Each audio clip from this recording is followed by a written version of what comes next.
మనతో లైవ్ ద్వారా జాయిన్ అయ్యారు హరీష్ తెన్నేటి గారు, life coach. Doctor Harish Tenneti గారు, నమస్తే అండి. రైట్ అండి, ఒకసారి అన్మ్యూట్ చేయండి. హరీష్ గారు వినిపిస్తుందా? నాకు క్లియర్ గా వినిపిస్తుంది. వాయిస్ వినిపిస్తుందా? హరీష్ గారు, మనం చూసినట్లయితే ఇప్పుడు ఈ సృష్టి ఫెర్టిలిటీ టెస్ట్ ట్యూబ్ సెంటర్ ఏదైతే ఉందో, ఈ ఫెర్టిలిటీ సెంటర్స్ అంటే రెండు తెలుగు రాష్ట్రాలు ఒక్కసారి కూడా సంచలనంగా మారిపోయింది.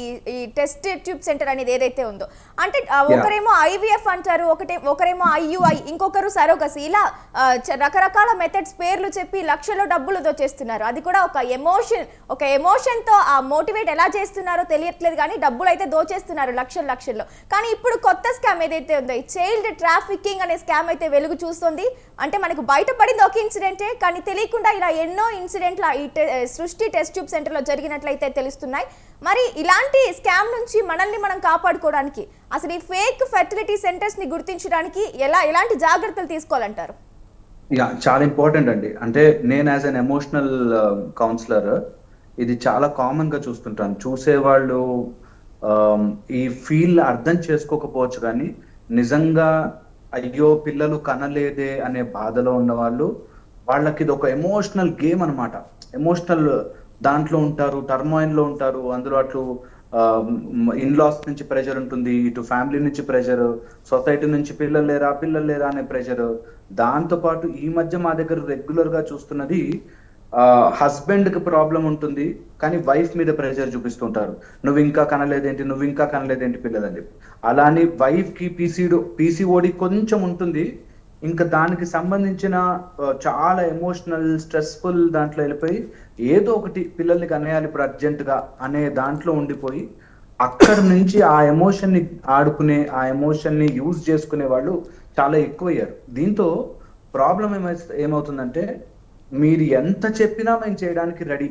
ఎందుకు అంటే మాకు పిల్లలు కావాలి, ఏదైనా చేయండి మీ ఇష్టం, మాకు పిల్లలు కావాలి అనేటట్టుగా మనం తయారు చేసాం. అండ్ ఇందులో కొన్ని గవర్నమెంట్ అప్రూవ్డ్ లేకపోతే పద్ధతిగా ఫాలో అయ్యే వాళ్ళు కొంతమందిని పక్కన పెడితే, చాలా మటుకు ఏంగా చేసుకోండి, ఏమవుతుంది, ఎలాగైనా సరే మీరు పిల్లల్ని కనేదే కాబట్టి ఈ మెథడ్ లో వెళ్ళిపోతే సేఫ్ గా ఉంటుంది కదా, ఈ మెథడ్ లో వెళ్తే సేఫ్ అవుతుంది కదా అనే ఒక ఐడియాలజీతో వెళ్తున్నారు అనమాట. సో దట్ మీకు మళ్ళీ ట్రై చేసే ప్రాబ్లం ఉండదు. ఇంట్లో అవి తినాలి ఇవి తినాలి, ఆ మందులు వేసుకోవాలి ఈ మందులు వేసుకోవాలి టెన్షన్ ఉండదు. చేసేసుకోండి, ఐవీఎఫ్ ఫాలో అయిపోండి, ఐయుఐ చేసేసుకోండి, లేకపోతే సరోగసి చేసేసుకోండి అని చెప్పి పుష్ చేయడం జరుగుతుంది. అండ్ ఇది పుష్ చేయడానికి దేర్ ఆర్ పీపుల్ కాన్స్టెంట్ గా దాన్ని ప్రెజరైజ్ చేసి ఇది ఈజీగా ఉంటుంది, ఇది బాగుంటుంది అని చెప్పే వాళ్ళు కూడా ఉంటారు. సో దాంతో ఏమవుతుందంటే, ఇన్ఫర్మేషన్ సగం తెలిసి అండ్ దాన్ని ఎలా అప్రూవ్ చేసుకోవాలో తెలియక ఒక 2 అడుగులు లోపలికి వెళ్ళిపోయాక ఇంకా వెనక్కి రాలేరు. ఎలాగో ఒకసారి ట్రై చేశాం కదా, ఇంకొకసారి ట్రై చేస్తే అయిపోతుంది కదా, ఇంకొకసారి ట్రై చేస్తే అవుతుంది కదా అని చెప్పి దీని లోపలే పడిపోయి తిరుగుతుంటారు ఈ చక్రంలో.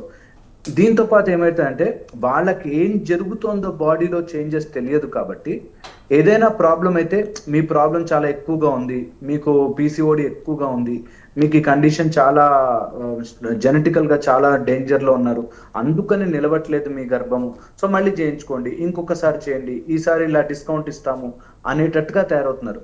అండ్ బయటపడ్డ 1-2 అయితే తెలియనివి ఎన్నో కేసులు ఉన్నాయి. అట్లా ట్రై చేసాము ఫెయిల్ అయిపోయి అన్నట్టు చాలా ఉన్నాయి.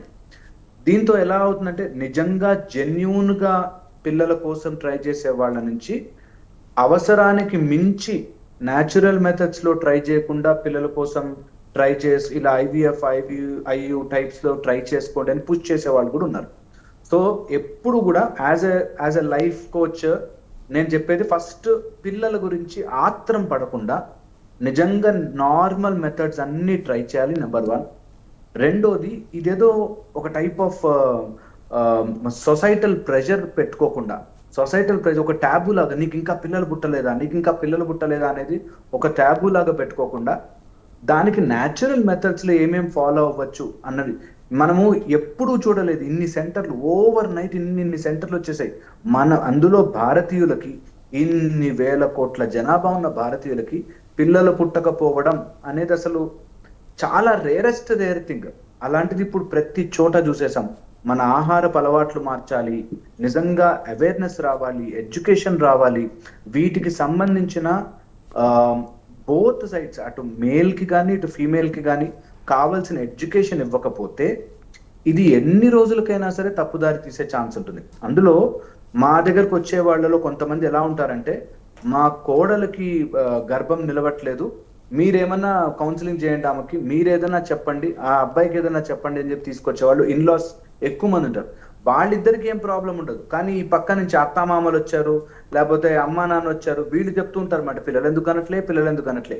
ఇది వాళ్ళకి సైకలాజికల్ గా ప్రెషర్ అయిపోతుంది.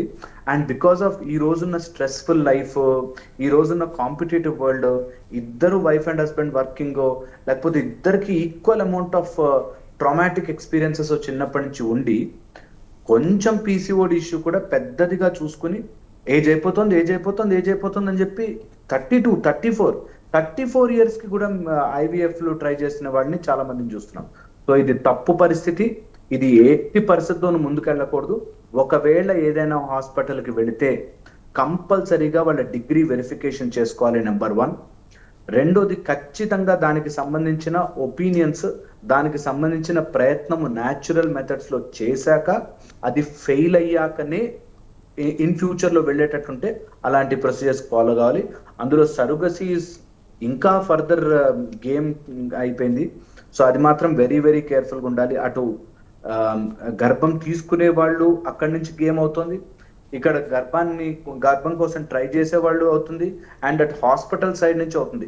ఇన్ని రకాలుగాను మాల్ ప్రాక్టీస్ అయ్యే ఛాన్స్ ఉంటుంది. కాబట్టి దాన్ని చాలా చాలా కేర్ఫుల్ గా, హార్డ్లీ 20-30,000 కూడా చేస్తున్నారండి. వర్స్ట్ పార్ట్ ఏంటంటే 30,000-40,000 కూడా పిల్లలని తల్లి అని చూడకుండా, అసలు 20-30,000కి ఏం సాధిస్తారు, దాంతో ఎంత సంపాదించుకుంటారు, ఏం బిల్డింగ్లు కడతారా, 20-30,000 కూడా చేంజ్ చేసుకోండి అనేటట్టుగా దీన్ని ఎంకరేజ్ చేస్తున్నారు. ఇది ఎంకరేజ్ చేసే పని కాదు.